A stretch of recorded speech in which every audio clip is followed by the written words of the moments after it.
Ce matin-là, nous avons rendez-vous avec une mamie qui maîtrise les codes de l'art de rue. Irmela Menzashram, 72 ans, est nettoyeuse politique, comme elle aime se définir. Derrière ce cœur violet se cachait il y a encore quelques minutes une croix gammée. C'est un combat de tous les jours. La lutte contre l'extrémisme ne peut pas être réglée en une fois. On doit vraiment prendre le problème à bras-le-corps et ne rien lâcher. Armée de sa bombe de peinture, elle traque les symboles nazis dans toute l'Allemagne depuis plus de 30 ans. À la gare, quelques inscriptions attirent son attention. Ça, c'est le crochet du loup. Irmela s'attaque à tous les messages haineux, comme ces symboles utilisés par les groupuscules identitaires. Voilà, ça c'est mon plus grand plaisir, de salir toute cette haine dessinée par les nazis. Des actes de désobéissance civile qui l'ont rendu célèbre dans tout le pays. Au siège du journal Der Tagesspiegel, nous avons rendez-vous avec le journaliste Matthias Meissner. Aujourd'hui, c'est une femme de 72 ans qui nous montre que nous n'avons pas toujours besoin de rester silencieux, que nous avons aussi le devoir de nous engager pour nos idéaux. Il y a bien sûr beaucoup de gens qui se mobilisent contre l'extrême droite, mais de façon aussi systématique que Madame Irmela Menzashram, ça n'existe pas. Le combat d'Irmela est aujourd'hui devenu une obsession. Il suffit de voir sa chambre à coucher pour comprendre. Dans ses classeurs, elle conserve près de 70 000 autocollants qu'elle a elle-même décollés et plus de 25 000 photos de tags qu'elle a recouverts. Je suis en colère quand je vois que ce phénomène a augmenté, que c'est de pire en pire, de plus en plus brutal. Et enfin, je suis en colère parce que la société ne réagit pas.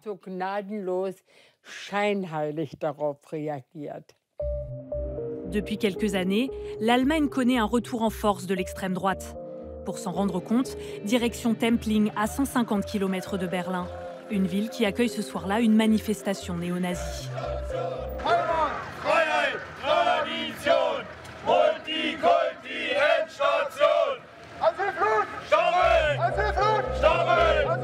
Impossible de les approcher ou de leur adresser la parole.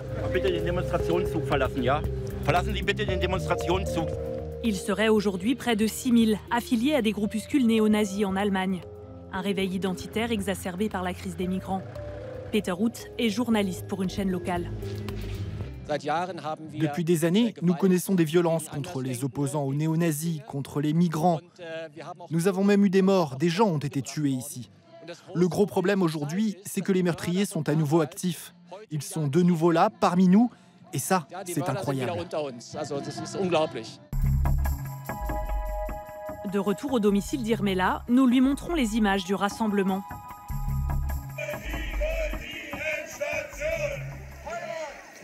Oh mon Dieu, il y a des nazis de Berlin là, regardez.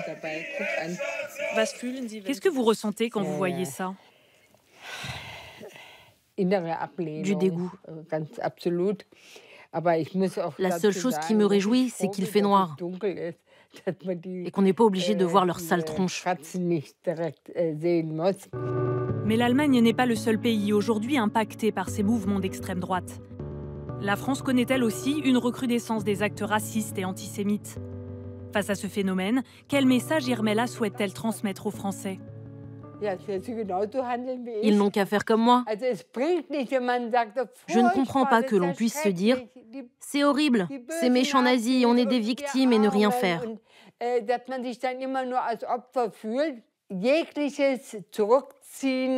Nous faire reculer, c'est précisément ce que veulent les nazis. Je ne leur ferai pas ce plaisir.